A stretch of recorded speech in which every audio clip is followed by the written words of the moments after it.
ನೋಡ್ರಿ, ಕಾಂಗ್ರೆಸ್ ಪಾರ್ಟಿಗೆ ನಾ ಹೇಳಲಿಕ್ಕೆ ಬಯಸೋದು, ಮೊದಲಿದ್ದು 2013 ಪರಮೇಶ್ವರ್ ಅವ್ರನ್ನ ಸೋಲಿಸಿದ್ದಾರೆ.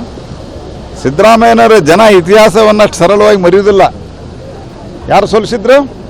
ಜಗತ್ ಜಾಹೀರದ ಇದೇ ಸಿದ್ದರಾಮಯ್ಯನವರು ಸೋಲಿಸಿದ್ರು. ಎರಡನೇದ್ದು ಪ್ರಕರಣದ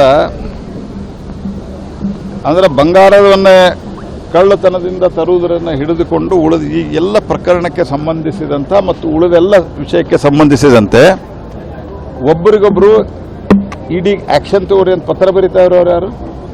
ಕಾಂಗ್ರೆಸ್ಸಿನ ಒಂದು ಗುಂಪು ಪರಮೇಶ್ವರ್ ಅವರ ಮೇಲೆ ಆಕ್ಷನ್ ಆಗಬೇಕು ಅಂತ ಹೇಳ್ಕೊಂಡು ಎಲ್ಲ ಮಾಹಿತಿಯನ್ನು ಕಳಿಸ್ತಾರೆ.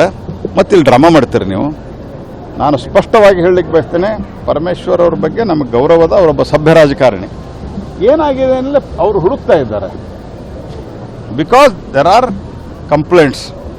ಇವರೇ ಕಳಿಸಿದ್ದು ಮಾಹಿತಿ ಎಲ್ಲ. ಯಾರು? ಕಾಂಗ್ರೆಸ್ನವರೇ, ಕಾಂಗ್ರೆಸ್ಸಿನ ಒಂದು ಗುಂಪಿನವರೇ ಕಳಿಸಿದ್ದಾರೆ. ಸಿದ್ದರಾಮಯ್ಯನವ್ರಿಗೂ ಗೊತ್ತದ ಯಾರು ಕಳಿಸ್ಯಾರಂತ. ಯಾರಿಗೆ ಗೊತ್ತಾ? ಸಿದ್ದರಾಮಯ್ಯನವ್ರು ಕೇಳ್ರಿ ಹೇಳ್ತಾರೆ, ಇಂಟೆಲಿಜೆನ್ಸ್ ಅವ್ರ ಕಡೆ ಅದ. ಮತ್ತು ಈ ಡ್ರಾಮಾ ಮಾಡ್ತೀರಿ ನೀವು ಸಿದ್ದರಾಮಯ್ಯನವರೇ. ಮತ್ತು ಮಾಹಿತಿ ಸಿಕ್ಕಾಗ ಇಡೀ ತನ್ನ ಕಾನೂನಿನ ಚಟುವಟಿಕೆಯನ್ನು ಕಾನೂನು ಪ್ರಕಾರ ಕ್ರಮ ಕೈಗೊಳ್ತಾ ಇದೆ. ಅದು ಅವರು ಗೃಹ ಮಂತ್ರಿ ಇದ್ದಾರಂತಾಗಲಿ, ಕಾಂಗ್ರೆಸ್ ನಾಯಕರಿದ್ದಾರಂತಾಗಲಿ, ಅಥವಾ ಇನ್ಯಾವುದೇ ಕಾರಣಕ್ಕೆ ಅದಾಗಿಲ್ಲ. ಇವರೇ ಮಾಹಿತಿಯನ್ನು ಬೇಕಂತಲೇ ಕೊಟ್ಟು, ಮಾಹಿತಿ ಸಿಕ್ಕ ನಂತರ ಇಡೀದ ಕರ್ತವ್ಯ ಇದೆ, ಅವರು ವೆರಿಫೈ ಮಾಡ್ತಾ ಇದ್ದಾರೆ.